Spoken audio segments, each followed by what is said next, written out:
حال مامشوم علی ناخسه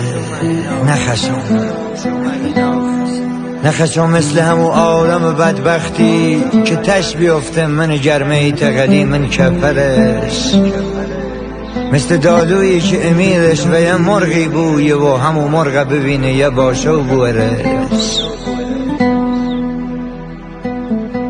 نخشم مثل یکی که سر آخر بو و صحابش یه قصابی بوره تی گورش.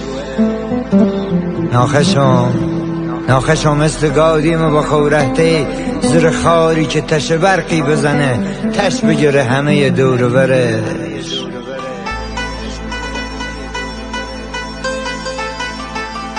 حال مثلا ناخشه مثل کنار پیری که بردی من مازش بزنن سی سمرش.